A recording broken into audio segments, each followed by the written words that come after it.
Okay, so we basically need to find all of the double partials, right? So we need the like fxx, fyy, and fxy.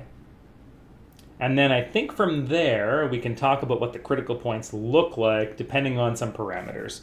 So let's find the derivatives first, and then we'll pull in the extra information that we need in order to make our conclusions. So here it's actually a really nice polynomial function, isn't it? So the first partial with respect to x should be 24x minus 12y. And if we take another partial derivative with respect to x, we just get the number 24. Let's do something similar for y. So the first partial with respect to y is 3y squared. And then we get a subtraction of 12x.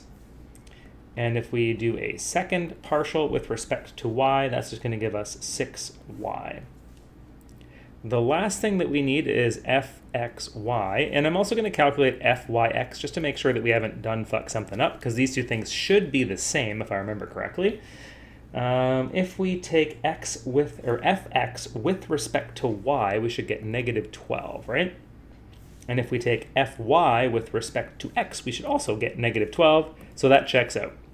I only need one of these things. The other one I calculated just to make sure that I knew what was going on. I guess we also need to figure out where this is going to have critical points, because we're going to need to substitute those critical points into the determinant of that matrix, right? So where are the critical points?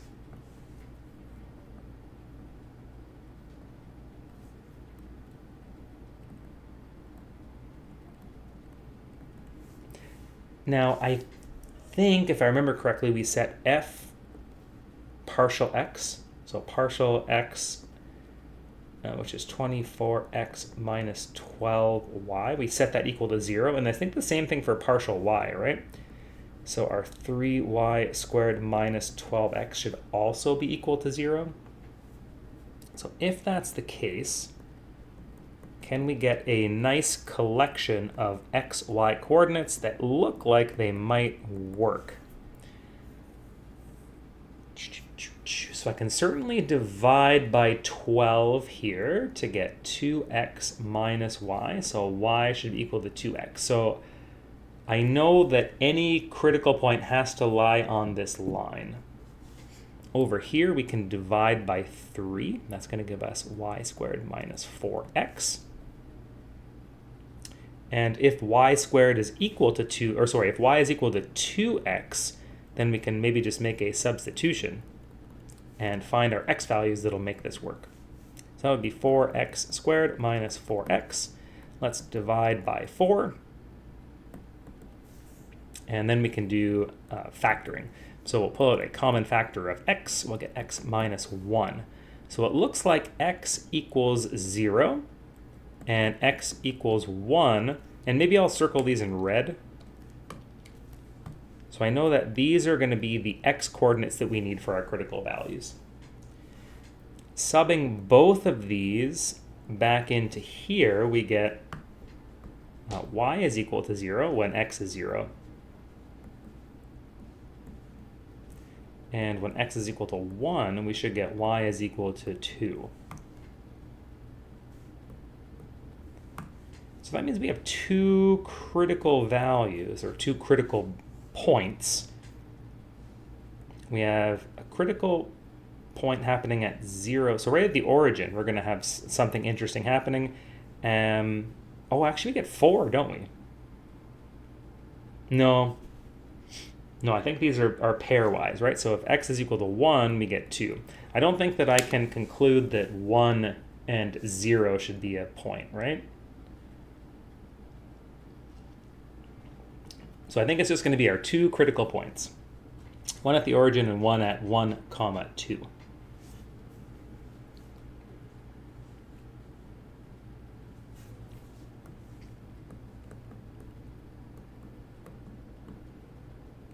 So let's go through our two critical values.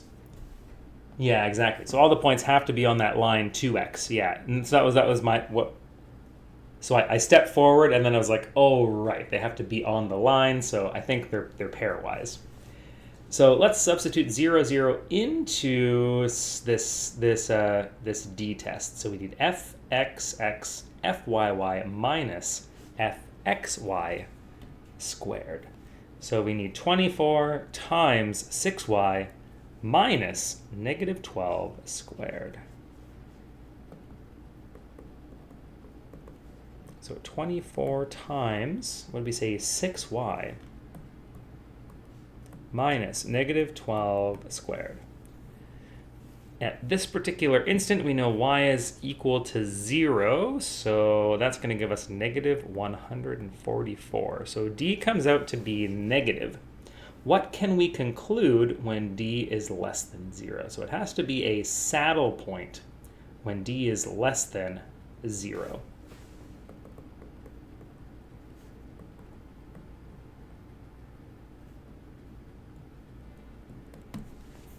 All right, so we got something that looks like a Pringle chip at the origin. Number 2, so at 1, 2, what's going on? So we need to take the d test at 1, 2. We have 24 times 6y minus negative 12 squared.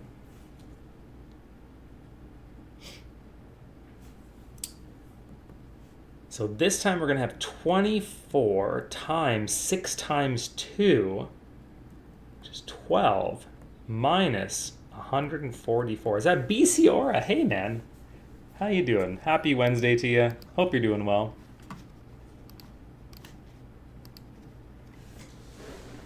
Zach and Enigma, they are kicking around in the chat. You got it. Yeah. What's 24 times 12? That's a little bit bigger than 144, right? That's like 144 times 2. Is that 288? 24 times 12. Yeah, so 288. And then if we subtract the 144, we should get 144. So now we have something that's bigger than 0. Let's see. So if d is positive, I think we have to go back to like either the fxy or the fxx or something like that. Okay, so we have to go back and look at the fxx portion, which we know is 24. So the fxx portion is always positive, so this should be a local minimum. So let's say, therefore, since fxx is 24, which is positive, we know that 1, 2 is a local minimum. Interesting. So the last thing we could do just to verify that our calculations seem reasonable is we could actually go to Desmos 3D and plot this, right? And kind of take a look at what it looks like.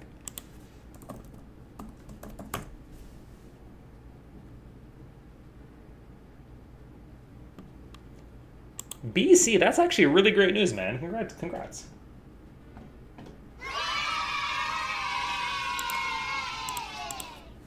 So the basic okay to do tutoring for what you consider to be an elite tutoring company. That's really sweet.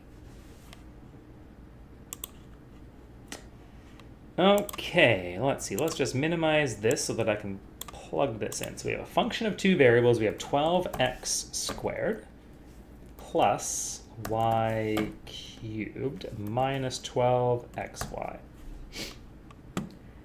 And this should be our z, right? So z is equal to this. Cool, so that's what it looks like.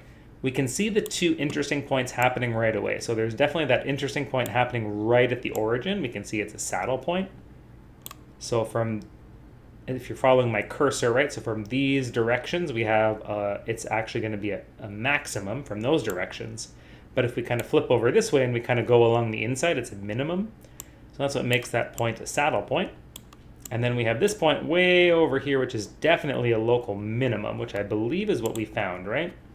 When we looked at 1, 2. So 1, 2 is a local minimum because our fxx was positive. It was concave up in that neighborhood.